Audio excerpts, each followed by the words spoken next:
நமது இரட்சகராய இயேசு கிறிஸ்து நாமத்தில் உங்களுக்கு என்னுடைய அன்பின் வாழ்த்துக்கள்.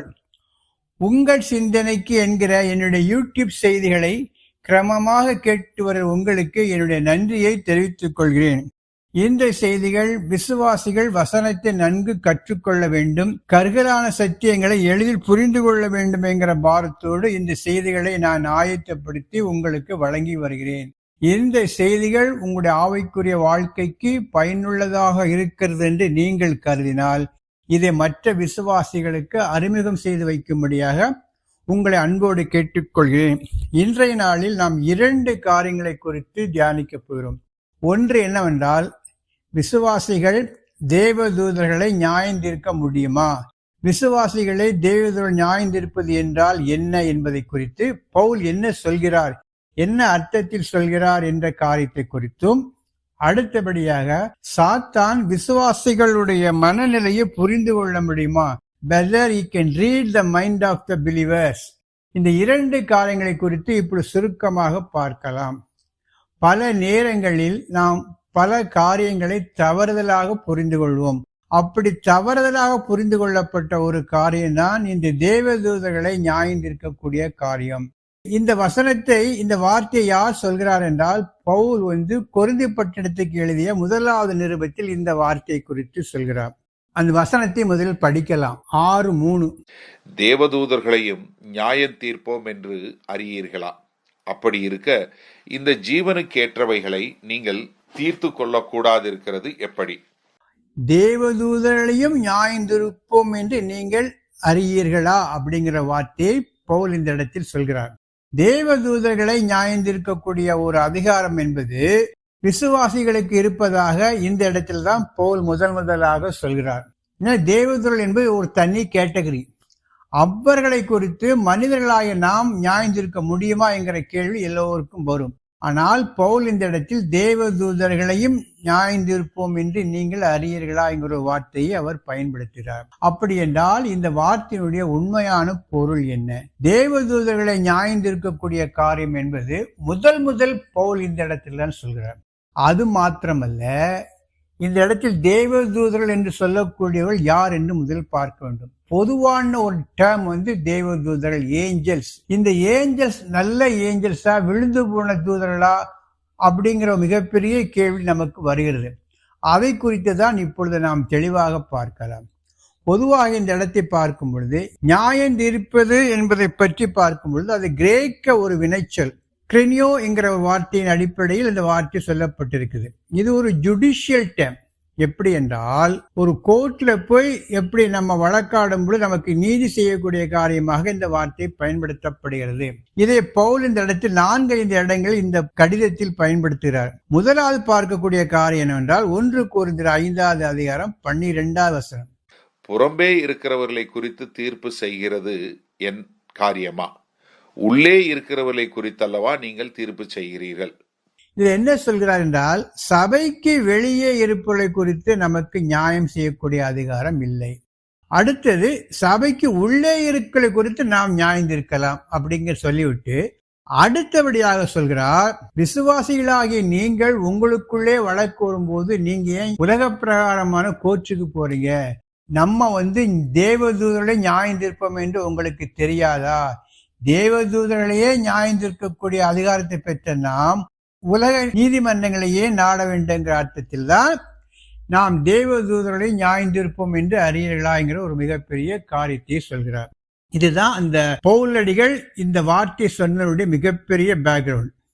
அடுத்ததாக பார்க்கும் பொழுது, தூதர்கள் என்று பார்க்கும் பொழுது 2 வகையான தேவதூதர்கள். பாவமே செய்யாத தேவதூதர்கள், பரிசுத்த தூதர்கள் என்று அழைக்கப்படுகிறார்கள். அடுத்தது, விழுந்து போன தேவதூதர்கள், பொல்லாத தேவதூதர்கள், கடவுளுடைய கட்டளைக்கு கீழ்ப்படியாமல் பாவத்தில் விழுந்த தேவதூதர்கள் என்று 2 வகை தேவதூதர்களை குறித்து சொல்கிறார். அடுத்தபடியாக பார்க்கும் பொழுது, இது 1 கொரிந்தியர் 6:3 சொல்லப்பட்ட தேவதூதர்கள் யார் என்று முதல் பார்க்க வேண்டும். அதுதான் இந்த செய்தியுடைய முக்கியமான குறிப்பு. பவுல் இந்த இடத்தில் தேவதூதர்கள் என்று எந்த தேவதூதர்களை குறிக்கிறார் என்று முதலில் பார்க்க வேண்டும். நல்ல தேவதூதர்களுக்கு நியாய தீர்ப்பு கிடையாது. ஏன்னா அவர்கள் தவறு செய்யவில்லை. தவறு செய்யாத தேவதூதர்களுக்கு எப்படி நியாய தீர்ப்பு வரும்? நியாய தீர்ப்பு என்பது விழுந்து போன தேவதூதர்கள், பாவம் செய்த தேவதூதர்கள், இவர்களுக்குத்தான் நியாய தீர்ப்பு இருக்கிறது என்று வேதம் தெளிவாக சொல்கிறது.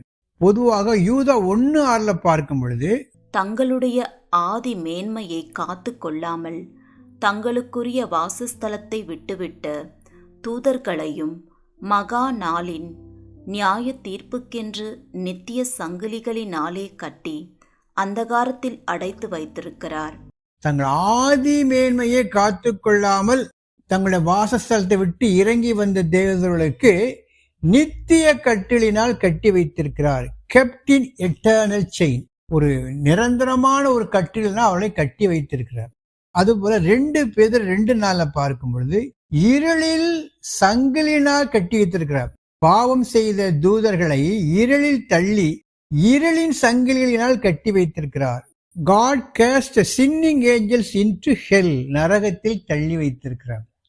அடுத்ததாக ஆண்டவராய் இயேசுக்கு சொன்ன மிகப்பெரிய ஒரு ஸ்டேட்மெண்ட் என்னன்னா, மத்தேயு 25:41, இந்த நரகம் என்பது யாருக்கென்று ஆயத்தம் பண்ணப்பட்டிருக்குது என்றால், பிசாசுக்கும் அவனுடைய தூதர்களுக்கும் ஆயத்தமாக்கப்பட்ட நரகம் என்று சொல்லப்பட்டிருக்கிறது. பிறகு வெளிப்படுத்தல் 20:10 இறுதி நாட்களில் பிசாசு அக்கினி கடலிலே தள்ளப்படுவான் என்று சொல்லப்பட்டிருக்கிறது. எனவே இந்த ஜட்ஜ்மெண்ட், நியாய தீர்ப்பு என்பது யாருக்குரியது? விழுந்து போன தேவதர்களுக்குரியது. நல்ல தேவதர்களுக்கு இந்த நியாய தீர்ப்பு என்பது கிடையாது. அப்படி இருக்கும் பொழுது இந்த இடத்தில் கவனிக்கக்கூடிய காரியம் என்ன, இந்த ஒரே இடத்தில்தான் தூதர்கள் என்று சொல்லப்பட்டு, தூதர்கள் யாருக்கு ரெஃபர் ஆக சொல்லப்படுகிறது என்றால், இந்த ஒரு இடத்தில் தான் தூதர்கள் என்று சொல்லப்பட்டு, அந்த தூதர்கள் பிசாசுக்கு ரெஃபர் பண்ணி சொல்றார். மற்ற எல்லா இடங்களும் பிரிச்சு தான் சொல்லுவாங்க. தூதர்கள், பிசாசு, விழுந்து போனது ஒரு பைஃபரிகேட் பண்ணி பிரிச்சு தான் சொல்லப்பட்டிருக்கும். ஆனா இந்த ஒரு இடத்தில் தான் தூதர்கள் என்கிற வார்த்தை ஜெனரலா பயன்படுத்தி, அது யாரை குறிக்கக்கூடிய வார்த்தையா இருக்கிறது என்றால் விழுந்து போன தேவதூதர்கள். அதனால்தான் நாம் குழம்பி போயிருக்கிறோம். எனவே இந்த இடத்தில் பவுல் சொல்லக்கூடிய வார்த்தை என்னவென்றால், யாருக்கு நியாய தீர்ப்பு இருக்கிறது என்றால் விழுந்து போன தேவதூதர்கள், கர்த்தருடைய கற்பனைகளை கைக்கொள்ளாதபடி அவருக்கு எதிர்த்து நின்ற தேவதூதர்களுக்கு நியாய தீர்ப்பு இருக்கிறது. இந்த நியாய தீர்ப்பில் எப்படி விசுவாசிகள் கலந்து கொள்ள முடியும் என்றால், அதற்கும் வேத வசனங்கள் இருக்கிறது.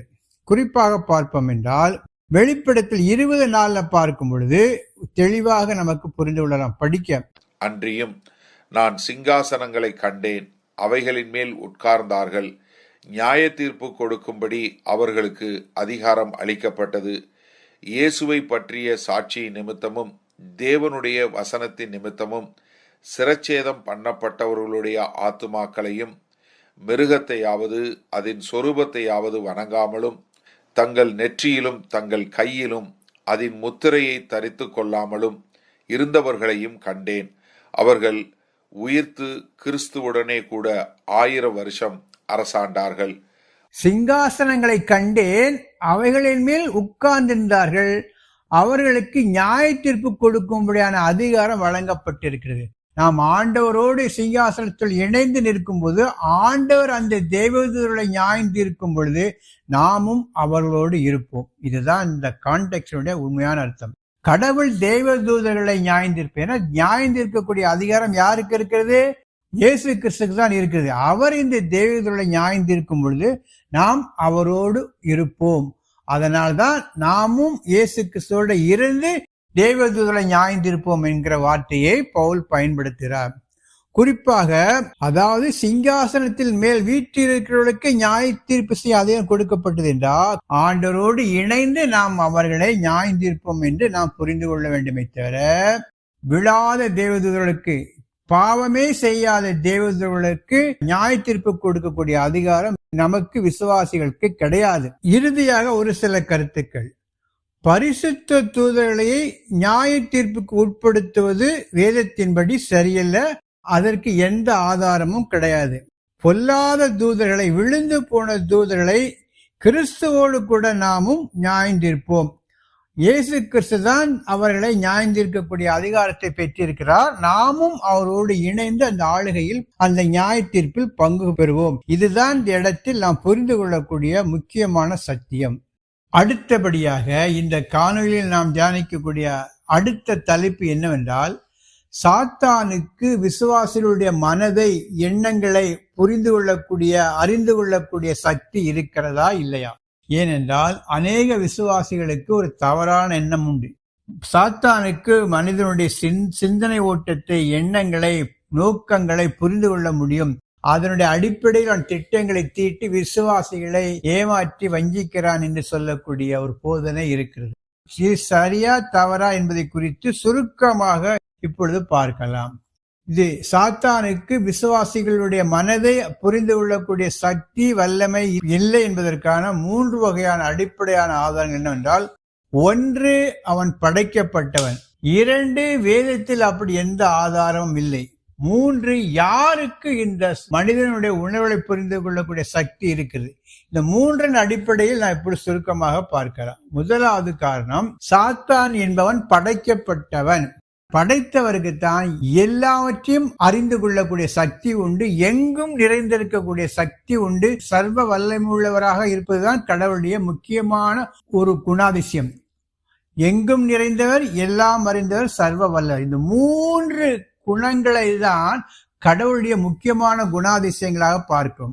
அதில் ஒன்றுதான் எல்லாவற்றையும் அறிகிற தன்மை. கடவுளுக்கு மட்டுமே எல்லாவற்றையும் அறிகிற தன்மை இருக்கிறபடினாலே, ஏனென்றால் அவர் படைப்பாளி. படைக்கப்பட்ட சாத்தானுக்கு அந்த உரிமை, அந்த சக்தி கிடையாது. இது பேசிக்கா.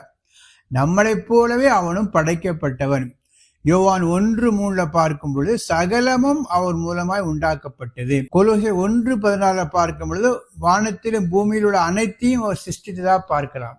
எனவே சாத்தான் என்பவன் படைக்கப்பட்டவன், உருவாக்கப்பட்டவன். எனவே அவனுக்கு கடவுளுடைய குணாதிசயங்களை கொண்டதாகிய எல்லாவற்றையும் அறிந்து கொள்ளக்கூடிய சக்தி அவனுக்கு கிடையாது. அடுத்தபடியாக, சாத்தானுக்கு இப்படிப்பட்ட வல்லமை இருக்கிறது, சக்தி இருக்கிறது என்று எங்கேயும் சொல்லப்படவும் இல்லை. அது தவிர அவனுக்கு இப்படிப்பட்ட வல்லமை இருப்பதாக வேதத்தில் எந்த ஆதாரமும் கிடையாது. எனவே படைக்கப்பட்ட, உருவாக்கப்பட்ட சாத்தானுக்கு மனிதர்களின் உணர்வுகளை சிந்திக்கக்கூடிய, உணர்வுகளை அறிந்து கொள்ளக்கூடிய ஒரு சக்தி இல்லை என்பது வெளிப்படையாக தெரிகிறது. எல்லாம் அறிகிற ஒரு கெப்பாசிட்டி, ஒரு சக்தி யாருக்கு இருக்கிறது என்றால் நம்மை படைத்த ஆண்டவருக்கு தான் இருக்குது. அடுத்தபடியாக பார்க்கும் பொழுது குறிப்பிட்ட எண்ணங்களை அறிந்து கொள்ள அவனால் முடியாது. ஏனென்றால் சாத்தானுக்கு பொதுவான மனிதனுடைய வீழ்ச்சியினால் ஏற்பட்ட பாவ சுபாவங்கள், ஃபாலன் ஹியூமன் நேச்சர், விழுந்து போன பாவ சுபாவ நிலையை குறித்து ஓரளவுக்கு பேசிக் நாலேஜ் உண்டு. கொலை, கொள்ளை, விபச்சாரம், வேசித்தனம் இவளை பற்றியுள்ள மனிதனுடைய விழுந்து போன மனநிலை குறித்துள்ள பாவ அறிக்கை, பாவத்தின் சம்பந்தமான காரியங்களை குறித்துள்ள பொதுவான அறிவு உண்டு. ஆனால் பர்டிகுலரா ஒரு மனிதனிடத்தில் இந்த மாதிரி குறைகள் இருக்கிறது, சிந்தனைகள் இருக்கிறது என்று மனிதனுடைய உணர்வுகளை புரிந்து கொள்ளக்கூடிய, விளக்கக்கூடிய ஒரு சக்தி சாத்தானுக்கு கிடையாது. எனவே இந்த 3 அடிப்படையிலே தான் நாம் புரிந்து கொள்ள வேண்டும். அப்படி என்றால் யார் மனிதனுடைய எண்ணங்களை புரிந்து கொள்ள முடியும்? கடவுளால் தான் முடியும். ஏனென்றால் அவர்தான் நம்மளை படைத்தவர். அவருக்கு தான் மனிதனுடைய எண்ணங்களை, சிந்தனைகளை அறிந்து கொள்ளக்கூடிய சக்தி அவருக்கு உண்டு. ஏனென்றால் அவர் சர்வ வல்லமை உள்ளவர் மட்டுமல்ல, எல்லாவற்றையும் அறிந்தவர். எல்லாவற்றையும் அறிந்த ஒருவரால் தான் மனிதனுடைய எண்ணங்களை புரிந்து கொள்ள முடியும். இதற்கு ஆதாரமாக 2 வசனங்களை மட்டும் பார்க்கலாம். 1 ராஜாக்கள் 8:39.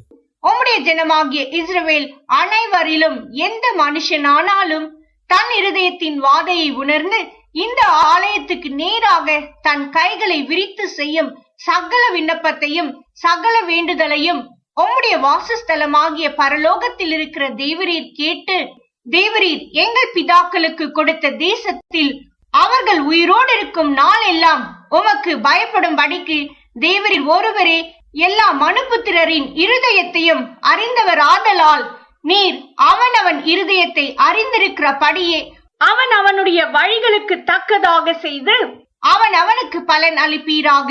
என்ன சொல்லப்பட்டிருக்கின்றால், மனிதனுடைய இருதயங்களை எல்லாம் அறிந்தவர் கடவுள் ஒருவரே. தெளிவா சொல்லப்பட்டிருக்க. எல்லாவற்றையும் அறிந்தவர் கடவுள் ஒருவரே. எரேமியா 17:10 கர்த்தர் இருதயங்களை ஆராய்ந்திருக்கிறார். அவருக்கு தான் இருதயத்துல என்ன இருக்குது, என்ன எப்படி மனதில் இருக்கிறான்னு சொல்லி அறிந்து கொள்ளக்கூடிய சக்தி கடவுளுக்கு மட்டும்தான் இருக்கிறது. எனவே மனுக்குலத்திற்கோ சாத்தானுக்கோ மனிதனுடைய உணர்வுகளை சரியாக புரிந்து கொள்ளக்கூடிய சக்தி கிடையாது என்பதை நாம் அறிந்து கொள்ளலாம். இந்த பகுதியில் 2 காரியங்களை குறித்து நாம் தியானித்தோம். ஒன்று என்னன்னா, தேவதூதர்களை நியாயம் தீர்க்கக்கூடிய அதிகாரம் விசுவாசிகளுக்கு இருக்கிறதா இல்லையா. அடுத்தது, சாத்தானுக்கு மனிதனுடைய உணர்வுகளை புரிந்து கொள்ளக்கூடிய சக்தி இருக்கிறதா இல்லையா. இந்த 2 காரியங்களை குறித்து நாம் சுருக்கமாக தியானித்தோம். இந்த செய்திகளை நீங்கள் கேட்டிருந்து அது உங்களுக்கு ஆசீர்வாதமாக இருந்தால் உங்கள் கருத்துக்களை யூடியூபில் பதிவிட்டால் அது இன்னும் பலரை கேட்பதற்கு உற்சாகப்படுத்தும். கர்த்தர் உங்களை ஆஸ்வதிப்பாராக. கர்த்தருடைய பரிசுத்த நாமம் மகிமைப்படுவதாக. ஆமென்.